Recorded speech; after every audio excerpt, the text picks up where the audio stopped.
હું કહેવા માંગુ છું, અહીંયા જેટલા પણ પોલીસ અધિકારીઓ હોય એમના માટે એકવાર જોરદાર તાળીઓ પાડી લો.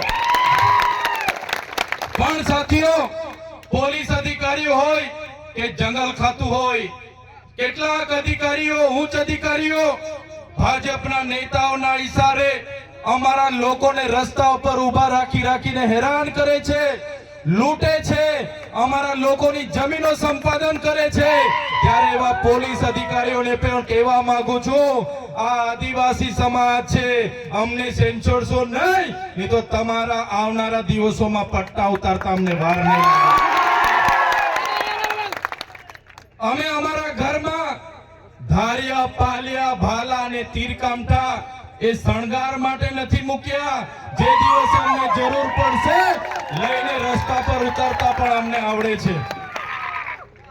અમારા આદિવાસીઓની જમીન છીનવા છે, અમારી બેટીઓ સાથે અત્યાચાર થશે, અમારા યુવાનો સાથે અત્યાચાર થશે કે જંગલ ખાતાના અધિકારીઓ અહીંયા આવીને લાઠીચાર્જ કરશે.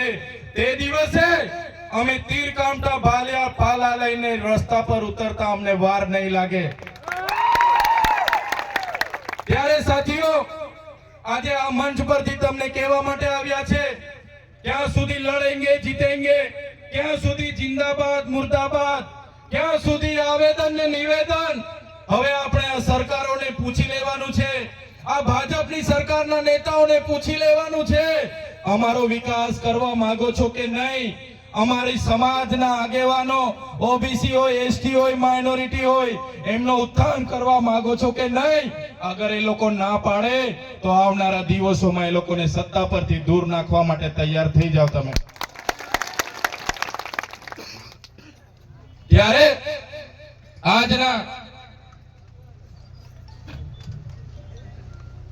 આજના કાર્યક્રમમાં આજુબાજુ વિસ્તારમાંથી આવેલા વડીલો, યુવાનો, માતા બહેનો, તમે બધાએ જોયું હશે, દેશ આઝાદ થયો, લોકશાહી આવી, લોકશાહીના ઢબે આજે દેશ ચાલતો નથી. કેટલાક ચુનિંદા નેતાઓ પોલીસનો દુરુપયોગ કરી રહ્યા છે, ઉદ્યોગપતિઓના ઈશારે જંગલ વિભાગનો દુરુપયોગ કરી રહેલા છે. આપણે ડેમોમાં જમીનો આપી, નહેરોમાં જમીનો આપી, રોડ રસ્તામાં જમીનો આપી, કોરિડોરમાં જમીનો આપી, અને આજે આપણા વિકાસ માટે આપણે ભીખ માંગવી પડે છે.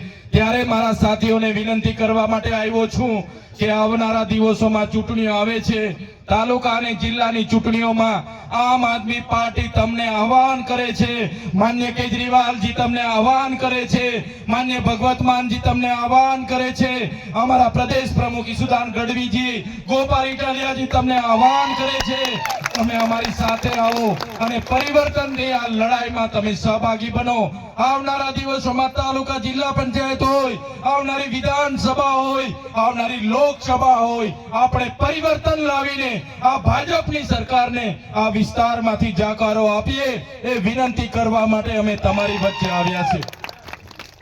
તમે જોયું હશે કે આદિવાસી સમાજ માટે અમે બોલીએ, વિદ્યાર્થીઓ માટે બોલીએ, યુવાનોની રોજગારી માટે બોલીએ, આ વિસ્તાર માટે ડેમોના પાણી મળે એના માટે બોલીએ, ડેમોમાં જે ગામો વિસ્થાપિત થયા એના માટે બોલીએ. ત્યારે આ સરકારને ગમતું નથી. આ સરકાર અમને પણ અવારનવાર જેલોમાં નાખે છે, અમારા પર દમન ગુજારે છે, અમારા પર અત્યાચાર ગુજારે છે, અમારા કાર્યકરો પર ખોટા કેસ કરીને પોલીસ સ્ટેશને લઈ જવામાં આવે છે, એ કાર્યકરોને ડરાવવામાં આવે છે, ધમકાવવામાં આવે છે, કહેવામાં આવે છે કે આમ આદમી પાર્ટીને છોડી દો, તમે ચૈતર વસાવાને છોડી દો. પણ એવા પોલીસ અધિકારીઓને પણ કહેવા માંગીએ છીએ, हमारा टाइम 2027 में आने वाला है, अपना टाइम आने वाला है. જ્યારે અમારો સમય આવશે તમારા બધા જ પોલીસ અધિકારીઓની તે દિવસે અમે ફાઇલો લઈને બેસવાના છે. બધાને અમે મેડલ આપવાના છે, બધાને પ્રમોશન આપીને આ વિસ્તારની જેલોમાં અમે મોકલવાના છે. ત્યારે સાથીઓ, કોઈ ડરવાની જરૂર નથી. તમારી સામે તમારો ભાઈ, તમારો દીકરો, તમારો નેતા ચૈતર વસાવા ઉભો છે. પોલીસે, ભાજપના નેતાઓએ, ભાજપના પોલીસ અધિકારીઓએ 19 વખત અમારા પર એફઆઈઆર કરી છે, 7 વખત અમને જેલમાં નાખ્યા છે, અમને ડરાવવાની કોશિશ કરી છે, અમને દબાવવાની કોશિશ કરી છે, પણ આ તમારો ભાઈ, તમે બધા અમારી સાથે છો, કોઈના બાપથી અમે ડરતા નથી. બસ તમારા આશીર્વાદ અમારી સાથે રહેશે, તમારો સહકાર અમને સાથે મળશે, તો આવનારા દિવસોમાં આપણા એસસી એસટી ઓબીસી અને માઇનોરિટીની લડત હોય, આપણા વિદ્યાર્થીઓની શિષ્યવૃત્તિની લડત હોય, આપણા યુવાનોની રોજગારોની લડત હોય કે કોઈ પણ જાતની લડત હોય, બસ તમે આમ આદમી પાર્ટી અને ચૈતર વસાવાને સહકાર આપતા રહેજો. તમારા ભાગની લડાઈ અમે લડવા માટે તૈયાર છીએ. જ્યારે પણ આ વિસ્તારમાં કોઈને પણ કોઈ પણ પ્રકારની કોઈ હેરાનગતિ કરે, પરેશાન કરે, તો તમે અમને યાદ કરજો. જ્યાં પણ લડવાનું હશે, રોડ પર લડવાનું હશે તો રોડ પર, અને વિધાનસભામાં ઉતરવાનું હશે તો વિધાનસભામાં, અને પોલીસ સામે ઉતરવાનું હશે, એસઆરપી સામે ઉતરવાનું હશે કે આર્મી સામે ઉતરવાનું હશે, આ અમારી ટીમ આગળ રહેશે, પણ પાછળ તમારો બધાનો સહકાર અમને જોઈશે. પહેલી ગોળી અમે ખાઈશું, પહેલો દંડો અમે ખાઈશું, પણ મારા માતા પિતાઓને, મારા વડીલોને, મારા યુવાનોને આવનારા દિવસોમાં બચાવવાનું કામ અમે કરવાના છે. બસ તમારો સહકાર અમને જોઈએ છે. ત્યારે આ વાત કરવા માટે આજે અમે તમારી વચ્ચે આવ્યા છે.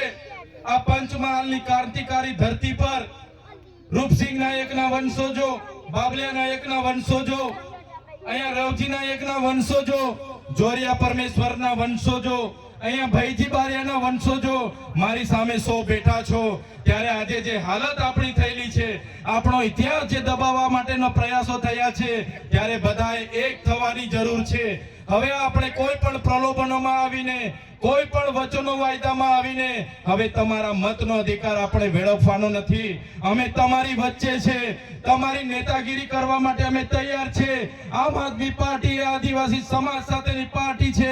આપણી અનુસૂચિ 5 ની વાત હશે, પૈસા એક્ટ ની વાત હશે, વન અધિકાર અધિનિયમની વાત હશે, 73AA ની વાત હશે, સમસાર જજમેન્ટ ની વાત હશે, વેદાંતા જજમેન્ટ ની વાત હશે, અને જે પણ આપણી બંધારણના આર્ટિકલ 244 ની વાત હશે, અમે લડવા માટે તૈયાર છે.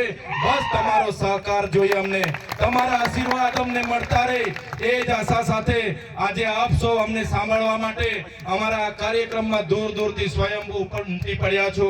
ત્યારે મારા પિતા સમાન મારા વડીલો, મારા માતા તુલ્ય માતાઓ, મારી બહેનો, મારા યુવાન મિત્રો, સૌનો હું ખૂબ ખૂબ આભાર માની મારી વાણીને હું વિરામ આપું છું. બધાનો ખૂબ ખૂબ આભાર, ધન્યવાદ. જય આદિવાસી, જય જોહાર.